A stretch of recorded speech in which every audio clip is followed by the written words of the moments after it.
I'm Adi. And I'm Pranay and Adi. This week we will be discussing past injuries that both of us have had. Stay tuned to learn more about how your two hosts handled their injuries and were able to cope and recover this week on the PranAdi Podcast.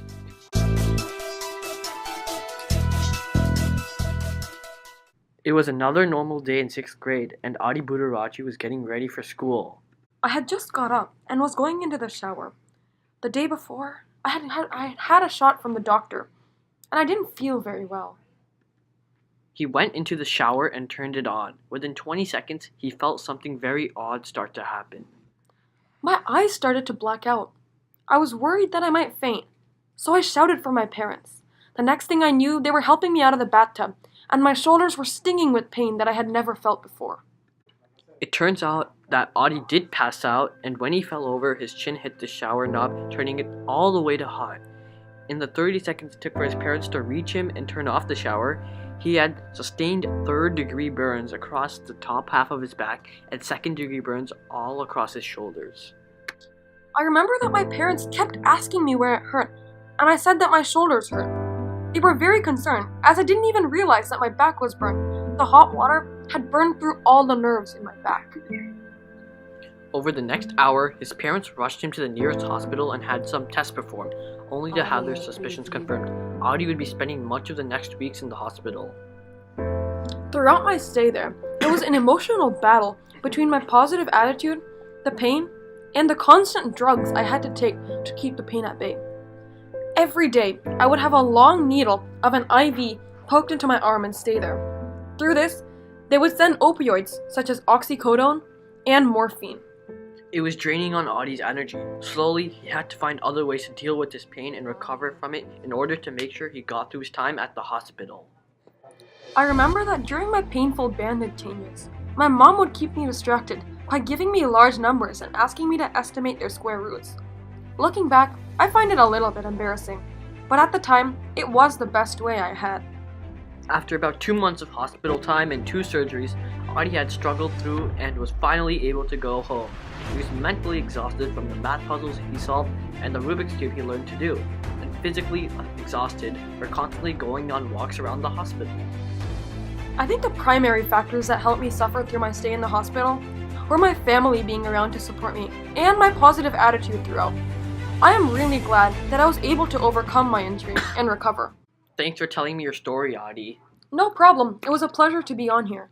Next up on the PranAdi Podcast, an exclusive interview with our very own Pranay Malik.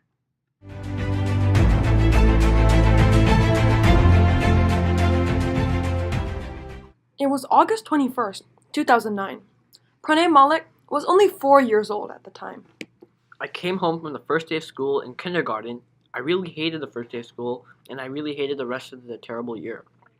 I was done with school, and I came home and was bored, waiting for my dad to come home so we could play something.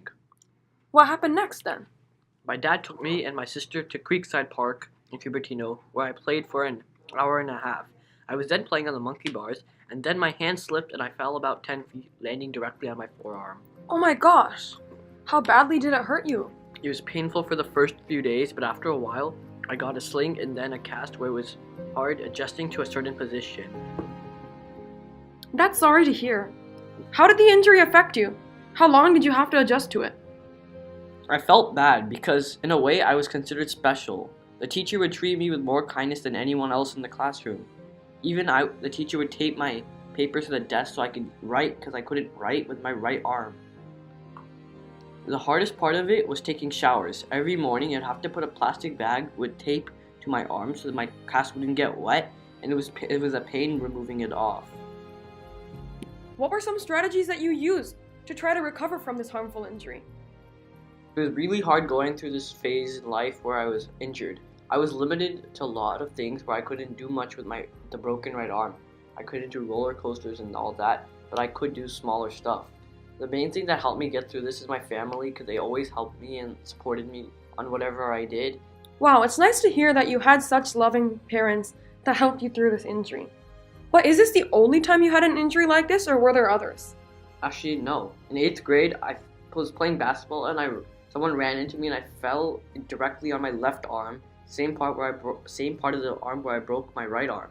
This time it was a lot easier to manage because I've been through this point where I'm limited to many different things, and it was easier to cope up with this still with having support from family and friends. Wow, that's really interesting to hear. Thanks for sharing it. Thank you for listening. And thank you, listener, for spending the time to listen through this entire podcast. We hope to see you on the next edition of the PranAdi Podcast.